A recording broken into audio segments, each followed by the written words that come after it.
Hey guys, what's up? Welcome back here to today's edition of Intuitive Angling. And man, I really appreciate you guys coming by the channel and spending some time with me on the video. I know there's a ton of other YouTube channels out there, so really appreciate you guys making the time to be here. We're going to be talking about why change is not always for the best, why change is not a good thing a lot of times, not saying all the time, but guys, I tell you, after retrospect, looking back at life here over the past few decades, a lot of things, to me, change is not for the better, and I want to get into that in today's video. And I'm going to tie it into fishing, I'm tied into some other aspects of life, and definitely be curious to get your guys' feedback on that. And guys, I really do appreciate the comments and the feedback on the videos. Let's just keep it, the dialogue respectful and civil, and no need to attack the messenger and ignore the message. That's the main thing about the commenting on these videos. And also, guys, before we get started, just wanted to thank everybody that has taken time to hit that subscribe button here at Intuitive Angling. We're really pushing hard right now to get to 150,000 YouTube subscribers. And you guys know every time I do an anti-live scope video, we lose a bunch of subscribers here. So we got to work extra hard to compensate for that. But I appreciate everybody that has taken the time to hit that subscribe button and liking the videos. A big thank you for me and my family there. Okay, guys, got a little story I want to start out with here. Then we're going to get into the fishing part of it. In terms of what I'm talking about, change is not always a good thing. I got one really good story. Now, to tell you a little bit about this, there's a bowling alley in Joplin, Missouri called 4th Street Bowl. And this thing's been there since the early 1950s. And my dad had bowled there in leagues since the 50s. In fact, he was the city champion for the singles in 1957 at 4th Street Bowl. And then he bowled in leagues all through the 60s. And when it was the 70s, I started bowling in a junior league there. And eventually, when I got a little bit older, I bowled with my dad on his men's league team there at 4th Street Bowl. Now, the thing about this is what is really cool, why change is not a good thing. I want you to picture for a second what 4th Street Bowling Alley looked like back in the 50s, 60s, and 70s. There were 16 lanes there, and it's like you walked into this thing, and it was like walking into like sort of like a men's club at Augusta National Golf Course or something. It's like all the seats in there, like the where you sat down, were nice hardwood seats. The smell of it was really cool. They had a lounge area in there, and when you went into the lounge area, it was like full of World War II veterans who were in there, like, having a beer after they got done bowling. And there would be iconic pictures all over the bar, black and white pictures of bowlers from back in the 40s and 50s and 60s, full of nostalgia. I mean, the character of this bowling alley was nothing like you'd ever seen. This really super cool old style bar.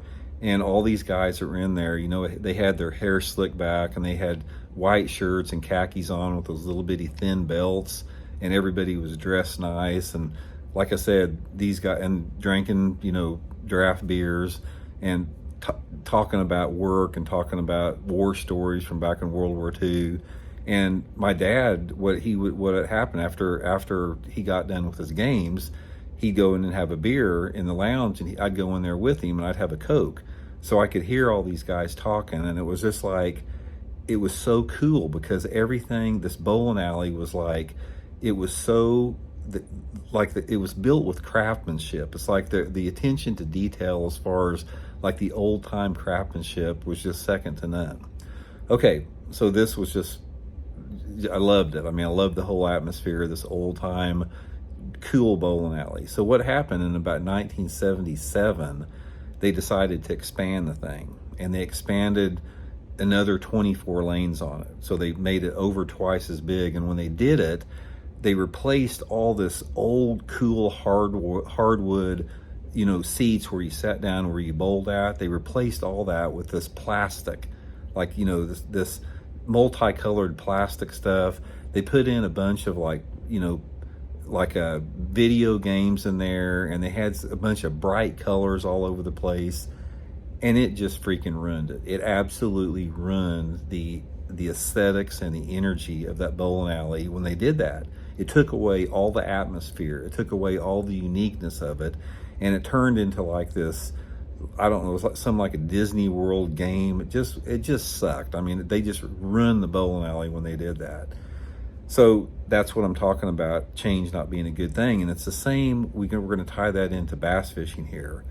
Now, a lot of you guys that have followed my channel, you're very aware how critical I am of like the tournament organizations and all the stuff we talk about with forward-facing sonar. We've been through all that. You guys are very aware that I'm a big critic of the way that the world of bass fishing is right now.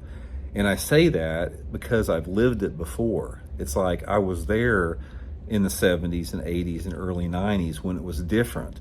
And a lot of the people, like my critics that I have on YouTube here, a lot of those people were not there then. They don't have anything to relate what it was like before compared to what it is right now. The same way that people that bowled at 4th Street Bowling Alley now, they didn't know what it was like back in 1969 to walk into that unbelievably cool bowling alley compared to what it is right now. So the change that we're talking about, when you talk about the change that we've seen in bass fishing, now we talk about how the tournaments have changed, we talk about how, you know, every aspect of the industry has changed, and it has not been for the best, guys. The change that we have witnessed in our bass fishing has not been for the better. The sport is, there's more people fishing than there's ever been now. There's more pressure on the fish than there's ever been before. It's more expensive than it's ever been before. The innocence of bass fishing, especially on a tour level, is gone. It's like you don't, unless you were fishing like the Bassmaster Tournament Trail back in the 1980s when there was only 6 tournaments and there was only one organization and there was only 35 guys that went to the Classic.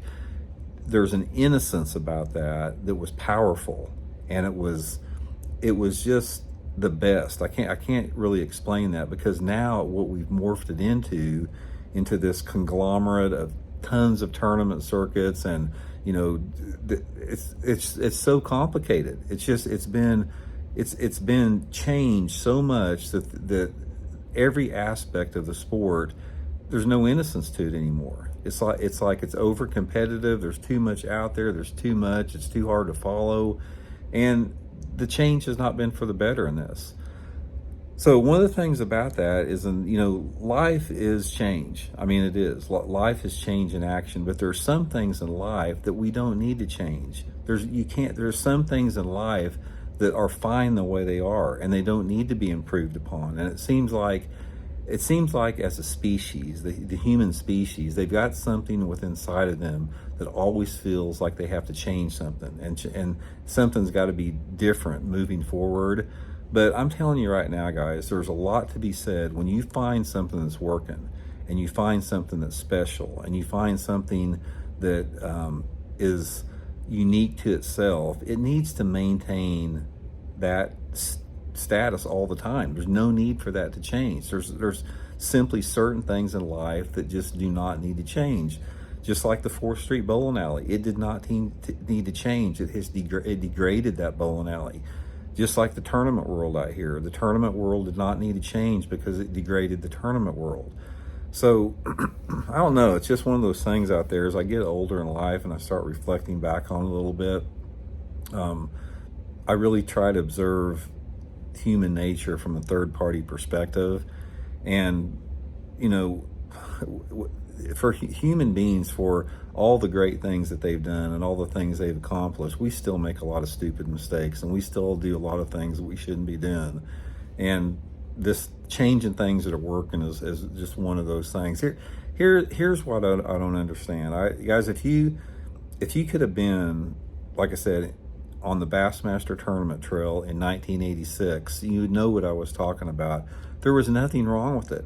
It's like it was absolutely perfect. It's like there was no division in our sport. It's like everything now, everybody's at each other's throat and everybody's divided, and it's just like, it's crazy out there. But back in 1986, when Ray Scott was at the helm, Forrest Wood was at the helm of Ranger Boats, for a lack of a better word that I keep repeating, there was a magic and an innocence behind that time that there was no reason to move past that.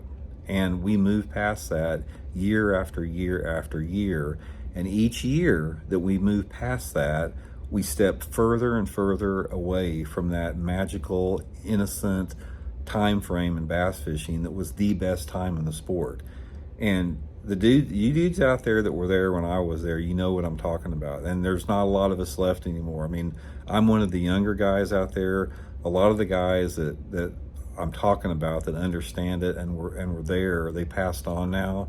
So I'm just trying to relate to you, something like that. I don't know if it does any good, but it's something that needs to be said. So I don't know. One of the things in life, guys, that I see that really disturbs me is the loss of innocence. It's like there's something special about when you have innocence in life and when you maintain that innocence. That's why shows like Andy Griffith and Leave It to Beaver were so popular, because there's an innocence there that needs to be maintained. And I was fortunate enough growing up in Joplin, Missouri. I experienced that the innocence a lot growing up until I was in my teen years. And that's why I have no respect and I have no patience for people that rob innocence. People that rob innocence off of anybody else are the biggest pieces of crap of any human beings that exist out there, because there's an element of innocence and just I don't know a good word to say it, but that's just the best way to say it. It's like where everybody gets along. It's like there's no weird crap going on. There's nobody doing weird crap or, breaking laws and crime and all that type of stuff. And just a lot of the, horrific things we see in society today. And like I said, it didn't have to be like that. And I don't know, it's just hard. It's hard to really put in words what I'm saying here, but I just want to keep going back to that 4th Street bowling analogy there and just reiterate the fact that don't get in a big hurry to have things change, because like I said, a lot of times, more than not, from what I've seen, change is not for the better in a lot of aspects of our life. So anyway, guys, let me know what you think, and we'll talk later.